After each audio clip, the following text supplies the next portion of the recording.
নবীজি সাল্লাল্লাহু আলাইহি ওয়াসাল্লাম হাদিসের মধ্যে তাই তো বললেন, মান সামা রমাদান, যে ব্যক্তি মাহে রমাদানের সিয়াম পালন করবে। মান সামা রমাদান, কিভাবে? ঈমানান, ঈমানের সাথে, ওয়াহতিসাবান, সওয়াবের আশায়, নেকের আশায়, গুনাহ মাফ করানোর জন্য, আল্লাহকে রাজি খুশি করার জন্য, ঠিক না? আজকে এই যে আমরা ইফতার করলাম, ইফতার সময় হওয়ার পরে আমরা ইফতার করেছি, এর 2 মিনিট আগে যদি আপনাকে বলা হইতো যে ইফতারের ওয়াক্ত হয় নাই, মাত্র 3 মিনিট বাকি আছে, এখন আপনি ইফতার করেন, 500 টাকা দেব, করতেন কি আপনি? দেরিটা কার জন্য করলেন? আর ওয়াক্ত হওয়ার সাথে সাথে ইফতার করলেন, কার জন্য করলেন? নবীজি সাল্লাল্লাহু আলাইহি সাল্লাম বলেছেন যে এই উম্মতের লা ইয়াজালু আল খায়রু বিহাদিল উম্মাহ, এই উম্মতের মধ্যে কল্যাণ ততদিন পর্যন্ত বাকি থাকবে যতদিন তারা মা আজ্জালুল ফিতরা, তারা যখন ইফতারের ওয়াক্ত হওয়ার পরে তাড়াতাড়ি কি করবে? ইফতার করবে।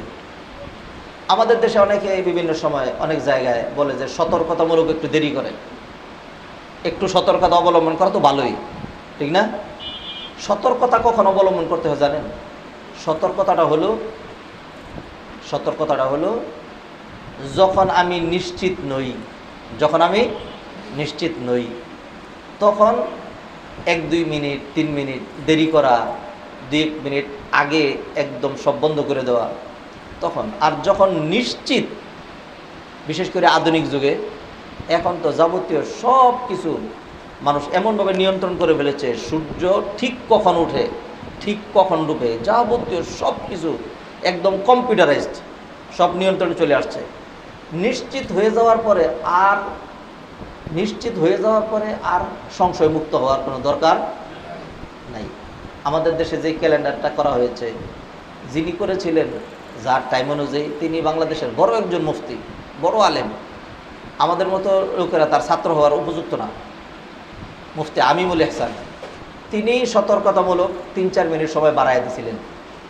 কেন জানেন? কারণ তিনি যেই জমানার ছিলেন, যখন তিনি এগুলি করছেন, তখন টাইম টেবিলগুলো, ঘড়িগুলো, মোবাইল, ইন্টারনেট, যাবতীয় এগুলি কোনো কিছুই ছিল না।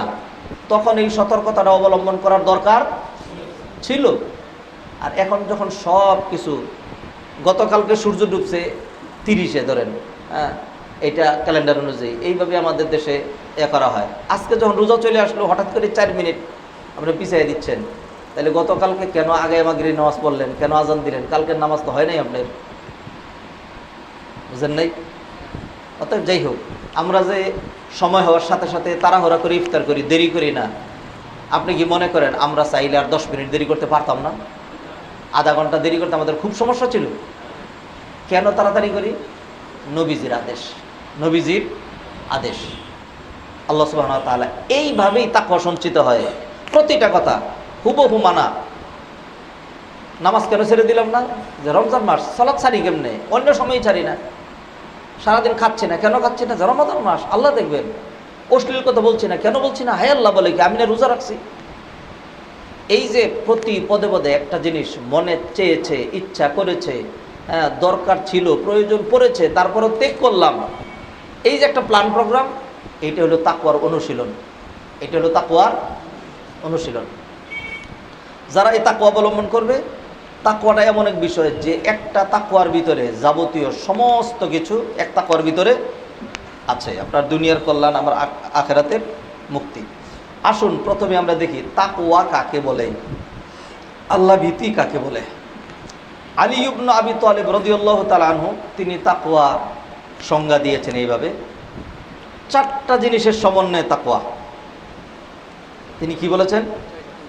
4টা জিনিসের সমন্বয়ে তাকওয়া। আমার দিকে দেখেন। একটা, নাম্বার 1 আল খাউফু মিনাল জালিল।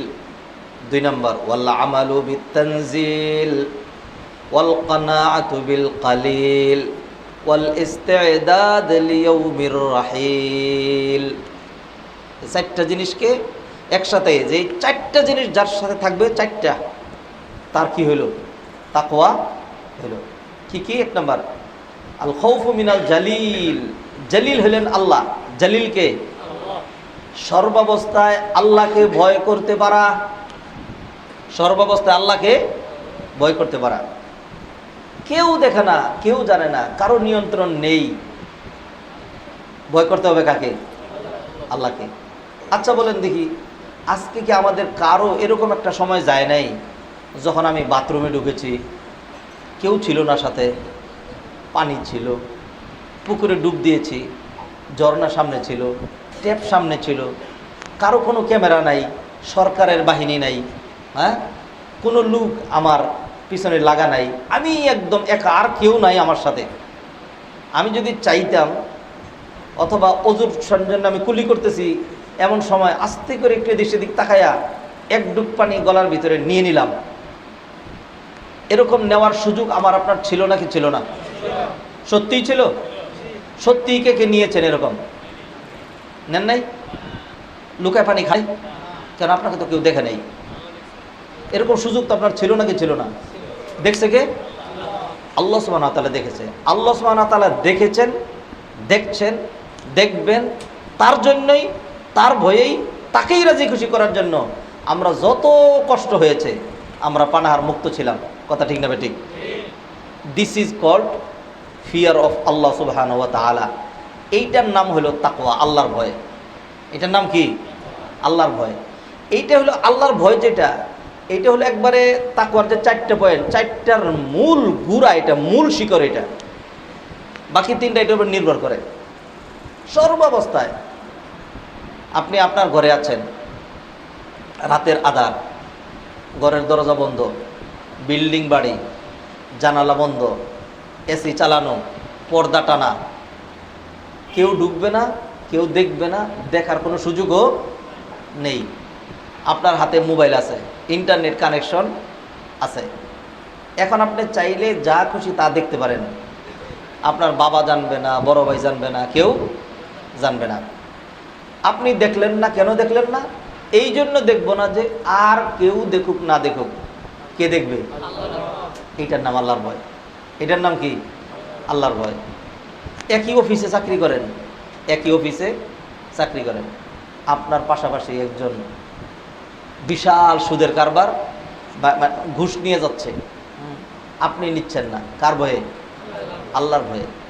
যাই হোক, পয়েন্টগুলো লম্বা করি না, যেহেতু আমার হাতে সময় কম। নতুবা এটাকে আরও লম্বা সময় নিয়ে যদি আল্লাহ সুবহানাহু ওয়া তাআলা কখনো তৌফিক দেন, অনেক লম্বা করে তাকওয়া নিয়ে আলোচনা করবেন ইনশাআল্লাহ। আজকে একটু জিস বক্তব্য বলে ফেলি। তাহলে আলী রাদিয়াল্লাহু তাআলা আনহু বললেন 4টা জিনিসের সমন্বয়ে তাকওয়া হয়। এক নম্বর হলো সর্বাবস্থায়, আপনি যখন যেখানে যেই সিচুয়েশনেই থাকেন না কেন, একটা জিনিস বারবার চিন্তা করা যে আমাকে আল্লাহ দেখবে, আল্লাহকে ভয় করা লাগবে, আল্লাহকে ফাঁকি দেওয়ার কোনো উপায় নেই। তারপরে হলো যাই কিছু করি না কেন আল্লাহ সুবহানাহু ওয়া তাআলা এটার জন্য জিজ্ঞাসাবাদ করবেন। আল্লাহর দরবারে, আল্লাহর কাঠগড়ায় আমাকে দাঁড়াইতেই হবে। এরকম একটা মেন্টালিটি, এটার নাম হলো তাকওয়া। তাকওয়ার একটা পয়েন্ট। 2 নম্বর আল্লাহর ভয়। এটার নাম আল্লাহর ভয়, এটা হলো তাকওয়ার গুরুত্বপূর্ণ একটা পয়েন্ট। 2 নম্বর আল আমালু বিত তানজিল। তানজিল মানে এই কোরআন, কোরআন অনুযায়ী আমল করা। কোরআনের শুরু থেকে শেষ পর্যন্ত যা আছে, কোরআনের শুরু থেকে শেষ পর্যন্ত যা আছে, এর ভিতরে যত বিধিবিধান, এগুলি সব মেনে নেওয়া। এক কথায় মেনে নেওয়া, এটা 2 নম্বর। 3 নম্বর আল কানাআতু বিল কালিল। কানাআতু অল্পে তুষ্টি, to be content with what you have. আপনার যতটুকুন আছে, আল্লাহ যা দিয়েছেন হালালভাবে, এতেই কি থাকা? টু বি স্যাটিসফাইড, এতেই সন্তুষ্ট থাকা। আল্লাহ যতটুকুন দিয়েছেন, একটু ব্যবসা করা, একটু চাকরি করা, আর একটু ক্ষেত খামার করা, একটু কষ্ট করা, মাথার ঘাম পায়ে ফেলা, এটা তাকওয়ার পরিপন্থী না।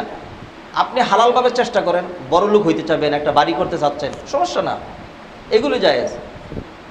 তাকওয়ার পরিবর্তী কোনটা? কানাআতের, আত্মতৃপ্তির, অল্পে তুষ্টির মানে এটার উল্টা কোনটা? এটার উল্টাটা হইল হারামভাবে, অন্যায়ভাবে, জুলুম করে, আরেকজনেরটা মেরে, এমন কোনো কিছু, এমন সম্পদ বাড়ানোর চিন্তা।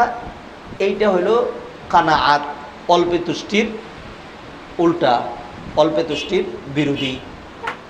নতুবা একজন বড়লোক হবে, ভালো গাড়ি করবে, ভালো বাড়ি করবে, একটু কামাই রোজগার করবে, চাকরির পরে একটু এক্সট্রা সময় দিয়ে কিছু ইনকাম করবে, এইটা তাকওয়ার পরিপন্থী নয়।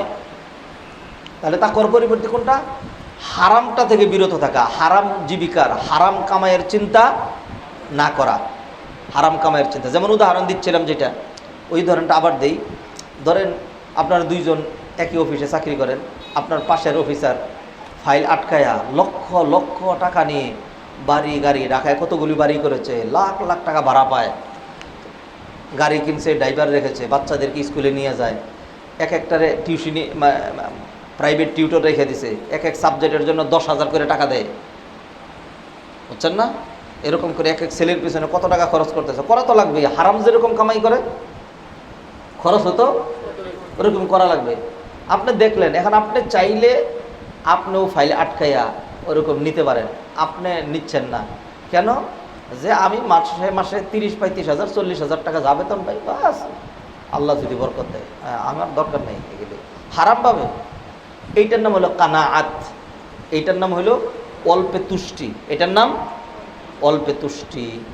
আল্লাহ সুবহানাহু ওয়া তাআলা দেখা যাবে ঠিকই ওই বেটা 4 বাড়ি অনেক কিছু করছে, এরপরে ছেলে মেয়েকে আল্লাহ খারাপ করে দেবে, এরপরে হলো প্রয়োজনও বাড়ায় দিবে।